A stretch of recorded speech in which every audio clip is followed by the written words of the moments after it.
All right, in this engine, we have, again, a 4-cylinder engine with a weak fuel pump. Not enough fuel is able to meet the demand. So first and foremost, what trouble code, what diagnostic trouble code will we expect to see?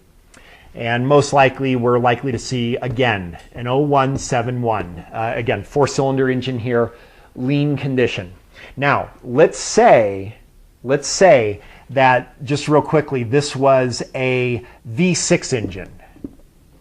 If we had an 0171 and we looked at our long-term fuel trim on bank 1 and long-term fuel trim on bank 2, and on bank 1 it's 25%, on bank 2 it's 0%, can this be a bad fuel pump? No, there is no way that this could be a bad fuel pump. A bad fuel pump would have equivalent bad fuel delivery to both banks. So right away in this situation, we could eliminate a fuel pump. Again, it's easier if you have a V engine, and I'll give other examples of that later. But let's say we've got a Honda Civic with a 5-inch exhaust tip, and the owner is a member of Team Street Glow because the B pillar has a sticker that says so. So we've got our 4-cylinder engine. The P0171 could be anything, including the fuel pump, which it is in this case, we'll pretend, that's causing the lean condition. When we drive the car, think about it, what response would we see from short and long-term fuel trim on a scan tool when we're driving the car? All right, it would be, we're going to draw our graph here, and what's going to happen is if the fuel pump is weak, it's going to be kind of the opposite of what we saw with the vacuum leak. Let's do our long-term fuel trim. Here's 0, here's 25, and here's minus 25. And of course at idle, we're probably going to be at a little bit of a high fuel trim because it's a little bit lean because the fuel pump can't get up. It might even be at 0, in fact. But let's say this is engine speed. As we increase the engine speed, this fuel trim is going to increase. Why? Because as we increase engine speed, there's going to be a higher demand for fuel because more air coming into the engine. The computer is going to want to maintain that stoichiometric ratio. It's going to call for the addition of fuel, but the fuel pump's weak. The fuel pump can't deliver the fuel. That's going to be worse and worse and worse the more under load the engine is. And therefore, we're going to get a higher and higher fuel trim. But then, once we come back down to idle, we're going to start seeing the fuel trim come back because at idle, there's less strain on the fuel pump. The delivery will be closer to normal. So if we see a pattern like this, where the RPMs cause an increase, when the increased RPMs cause an increase in the fuel trim, that is going to be an indication of some type of fuel delivery problem. So here's another question. Let's think about this. What would it look like if this engine had a dirty mass airflow sensor? What would the RPM and fuel trims look like on a dirty mass airflow sensor? Think about that for a second.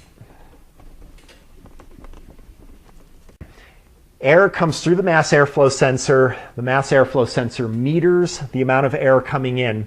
Now, there's many different types of mass airflow sensors. There's like 3 or 4 different types. One of the more common ones we'll just use in this application is your hot wire mass airflow sensor. And real briefly, that works. There's a little very, very thin wire here. And that wire, the computer keeps at a constant temperature. I don't know what the temperature is. It doesn't matter because it's constant. Now, think what happens as air passes through. What's going to happen with the temperature on that little hot wire? The temperature is going to decrease. The more air that goes through, it's like blowing on something hot, it's going to decrease the temperature. But that temperature, the computer has to keep it constant. So what it's going to do is increase voltage to the wire to, again, heat it up to that constant temperature. The more air that goes through, the higher the voltage required. And the computer uses an algorithm to determine, based on the voltage required to maintain that temperature, it can determine how much air must be passing past that sensor. And it also uses the intake air temperature because, of course, the colder the air is, it compensates for that as well. Now, what happens if that wire is dirty? Let's put speckles of dirt on it. What would the effect be on that? Well, the effect is going to be that as the air passes through, that wire is a little bit more insulated from the blowing air. So the wire is not going to cool down as much, which means the voltage required to maintain that constant temperature is no longer accurate. So actually more air is going to come through the engine that is not measured by the mass airflow sensor. What's that going to result in? A lean or a rich condition? That's going to be a lean condition, a really lean one probably, especially the more the throttle opens, the more accentuated this would be. You can see we're at idle with only a little bit of air coming through. It's not going to be as inaccurate as with a lot of air coming through. So what is that going to look like on our scan tool with a dirty mass airflow sensor? Well, unfortunately, it's going to look exactly like it did with that bad fuel pump. At idle, this will be our RPMs down here, and this will be our long-term fuel trim. At idle, the long-term fuel trim is going to be pretty much around 0. But then as we increase the airflow by increasing RPM, and this error is accentuated, there's going to be a lot more air coming in than what the computer knows is there. It's going to start screaming for fuel by increasing the fuel trim. And again, as we let off, it's going to come down again. So, a good question, how would we know whether this was from a bad mass airflow sensor or a bad fuel pump, especially on a V6 engine or a V8 engine where a bad MAF or a dirty MAF or a bad fuel pump would affect both banks equally? This is where other scan tool data comes in, but here's the bottom line. Probably not going to put an oxygen sensor or two in this car, right? And we could do things like check fuel pressure, or if you can get mass airflow sensor information and you know what mass airflow should be at a certain idle, those are ways you could tell. But the bottom line is we have a direction to look. What we're not going to look for here is something like a leaking fuel injector or something like that. So let's go ahead and try some real world applications with the scan tool. All right, let's look at this actual section of data taken from a car. Very simple here. The blue line is engine RPM, and the red line is long-term fuel trim. This is on a 4-banger. What, based on this, would you say is the most likely direction to look for that scan data given this pattern? So as we notice that whenever the engine RPM increases, the fuel trim tends to improve. And as the engine RPM is idling, the fuel trim increases. The direction you would go on this almost certainly would be vacuum leak. All right, let's look at this freeze frame data. Car has a check engine light for P0171. And actually I failed to get that in there. There we go. All right, so we've got a P0171. This one's going to be a little bit interesting. P0171 is, of course, lean condition bank 1. We see our fuel status is in closed loop, so the engine was warmed up during this freeze frame. Very important, again, when you're using fuel trim data, that you're in closed loop or warmed up. We can see the engine load is at 40%. We've got fairly high RPMs, 2200 RPMs, so we know we're not idling. We can see that our long-term fuel trim on bank 1, this is a V engine, is 39%, and also 39% on bank 2. Notice that the short-term fuel trims are fairly close to 0. So based on this information, what would you say is the direction that you would want to go? So this one is a little bit misleading because the 0171 indicates a lien condition on only one bank, but clearly we can see a lien condition on both banks because of the long-term fuel trim there. Maybe the code sets at 24% and bank one hit 24% first, just before bank two did. I don't know, I'm not really sure. But the bottom line is the direction you would go with this would either be a fuel delivery problem or a mass airflow sensor being dirty. And in this car, actually, that was the case. It was a dirty mass airflow sensor. And here is the actual long-term fuel trim graph from that car.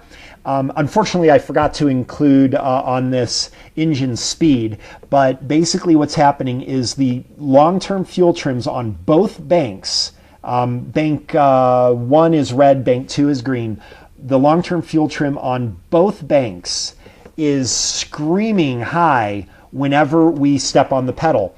In this area here, we're at idle, and we see that actually both fuel trims are right at zero. Here we're idling for a long period of time and we're at zero. But every time we even so much as touch the gas pedal, we get a screaming response from the long-term fuel trims indicating that there is a fuel delivery problem with this issue or insufficient fuel being met for the extra air coming in when we hit the pedal. In other words, dirty mass airflow sensor. So either one of those diagnoses would be where you want to go on this pattern. All right, and one more. This is again a V engine. We've got two fuel trims shown here, two long-term fuel trims. The green is bank two, the red is bank one. And this one's a little bit confusing the way it's written out. I apologize. These are screenshots that I did when I was doing diagnoses. But this green line is actually, while it looks really high, this green line is on a different scale. This one is actually running at 4% long-term fuel trim across the board. Plus or minus 10% fuel trim is within spec, plus or minus 5% on a fuel trim, you're not even going to blink at. That's not even a concern. Anything over 10%, you start getting a little worried. So this is at 4%, this green line here. The red, 0 is down here. And again, I didn't show the RPM, but what's happening is these spikes are occurring at idle. So here we're driving the car, coming to a stop. When we idle, we see a spike in the fuel trim. We hit the gas pedal a little bit here. We're driving the car, and then as we slow down and come to an idle, it again increases. What would your diagnosis be for this vehicle? Remember, it's a V engine. The diagnosis on this vehicle would be most likely an intake manifold leak on bank one. Remember, because bank two is flatlined this whole time at a acceptable fuel trim, this cannot be a fuel delivery issue. This cannot be a MAF issue. This can't be any of those issues because anything that affects both banks has to be ruled out. This has to be something where we have a specific problem on bank one, and because we accentuate the fuel trim when we're idling, that's indicative of a vacuum leak. So most likely we need to go around bank one with a propane or brake cleaner or something like that and try to see if we can isolate the leak on bank one. And that is indeed what the problem was on this car. As a matter of fact, this was on my Trans Am. All right, hopefully you did well with those. If you didn't, really practice them up again. As a matter of fact, right here, a lot of the information that I get, actually most all the information that I've ever got, comes from factory service manuals such as this one for my Trans Am. And there's all kinds of information that explains some of this more advanced stuff. So it's worth getting those. You can find them on eBay. I'm sure there's internet sources as well out there. But if you master this, you can see, I just want to point out a couple things. First of all of those diagnoses technically could have been done without even popping the hood on the car in most cases. The other thing, you notice that we really, on most of these, just used the long-term fuel trim. So if there was really one item on my scan tool that I had to use, if I could only pick one to help diagnose a check engine light, it would be the long-term fuel trim. Wouldn't be the oxygen sensor data. Why? Because if the car's running at 50% long-term fuel trim and it's just totally screaming for fuel because it's such a lean condition, well, the problem is if you look at the oxygen sensor, as long as that baseline gets drawn and that fuel delivery can be met for that abnormal condition, your O2 sensor trace would look normal. So would your short-term fuel trim. So you could look at short-term and O2 sensor and you would see no difference than a brand new car, even though the car clearly has some serious problem. So I wanted to close out with just a couple more comments on fuel trims here. The one thing is I want to accentuate the importance of when you come up with a direction where you want to go, that you include everything possible. Remember, exhaust leaks, if they're ahead of the oxygen sensor, can also cause a condition. As a matter of fact, an exhaust leak can be kind of nasty if you think about it. So you've got your engine here, and you've got your exhaust here, but you've got a leak right there. Okay, this can be kind of nasty because remember, the engine has its inputs, so it knows how much air is coming in. But let's say that there's no vacuum leaks, nothing. The engine is running absolutely, completely, 100% perfect. Your combustion is absolutely 100% perfect. Your fuel mix is absolutely perfect. The thing with the oxygen sensor is it doesn't know why it's reading excess oxygen. It just thinks it's coming from the exhaust from the combustion. But that's not the case here. This is not reading lean from the combustion. This is reading lean because of a leak in the exhaust. So of course your trace is lean, so the computer is going to add fuel into this, but it doesn't need it because it's already perfect. This is just all after the combustion. It has nothing to do with the combustion. So you can see where an exhaust leak can cause a lean condition. We would get your fuel trims increasing here, but it would actually make the engine run rich, even though it's detecting a lean condition. So that's something to keep in mind. It can be very tricky. Don't rule out your exhaust leaks and things like that. Another thing I wanted to show you is validating a repair based on the fuel trim. And this is very important to do. Let's go ahead and draw long-term fuel trim here, and let's just make it one bank to make it simple. And let's say that our long-term fuel trim was running around 35%. We had check engine code. And I'm sorry that I always make it lean. It's just more common to happen, but you can certainly have high fuel pressure issues or leaking fuel injectors where you would have it low. Hell, let's just do that. Just simply to be equal opportunity. Let's have 0. Let's have minus 30%. And our fuel trim, we got a, what would this be? Probably a P0172, I believe, would be a bank one rich, I think. Don't quote me on that. So we've got a really rich condition here. This is our new baseline at minus 30%. We're compensating for rich condition, and we find the leaking injector and we fix it. How do we know that we fixed it? Well, if we run the car and warm it up again, if that condition is fixed, now that there's no longer the leaking injector, the engine is going to start responding because the engine, remember, this baseline now is wrong if we fixed the injector. And what's going to happen is even your short-term fuel trims here, which were, all right, sorry, had a brain fart there and I couldn't spell.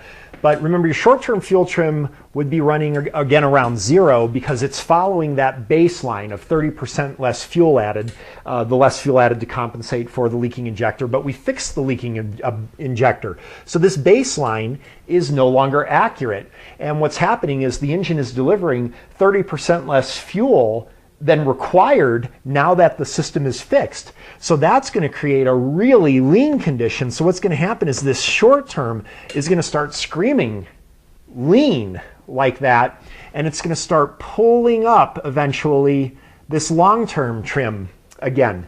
And eventually this is going to reach a point, of course, and then the long-term trim hopefully levels back out at 0, which would be ideal.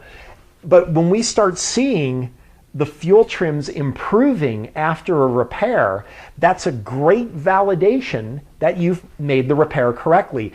If you continue after replacing that injector to see that fuel trim stay there, and of course your short term doesn't respond, you didn't fix the problem. So it's very important to recheck and verify that you see a positive response in whatever you did. And there's another thing I want to show you too that you may run into in some extreme situations.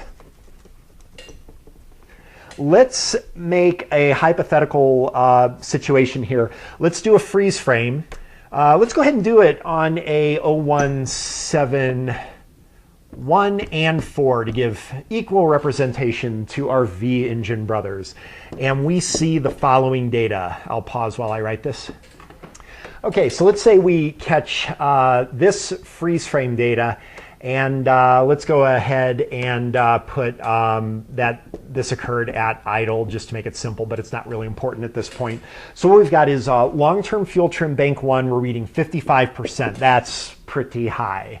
Long-term fuel trim bank 2 is at 3%. And of course we know that when we see fuel trims plus or minus 5%, we don't even bat an eye at it, it's fine. Short-term fuel trim bank 1 is at 55%, and short-term fuel trim bank 2 is at 0. So first of all, one of the immediate things that we notice that's different this time is the short-term fuel trim is not at 0. So what would explain that? Well, there's two explanations. One of them is that we're catching this kind of as it's happening. Remember, the short-term fuel trim may still be going up when we caught this. More likely explanation in this case is, first of all, we don't have to worry about bank 2. Bank 2 is fine. We know this is going to be some type of issue that's only affecting bank 1. It's not going to be a fuel pump. It could be an exhaust leak on just that bank. It could be whatever, but it's not going to be something affecting both banks. But another explanation for when you see this is that you've maxed out your fuel trim, and that can happen. You've got to keep in mind that we could have a situation where if there was no limit to how much extra fuel was added, then it would just constantly keep the fuel injectors open the whole time and just flood out the cylinders or whatever. So there's a limit where you continually add fuel, add fuel, add fuel, add fuel from your short-term fuel trim, but it just, at a point, it gives up. Well, the problem is that your long-term fuel trim also kind of gives up. So you really never set a new baseline. You can't really set a new baseline here because it's still not done. It still hasn't reached stoichiometry, so you can't set a baseline yet. So that's something to keep in mind if you see this situation. So I think that will do it for this video. I appreciate you watching, and I really hope that you found this information useful, and most importantly, that you understand fuel trims and how the computer adjusts fuel delivery based on various responses, and more importantly, how you can think about what those responses mean as far as diagnosing why the computer is acting that way, or at least getting a direction to go based on the information from the fuel trims. So hopefully you found this helpful, and we'll see you next time.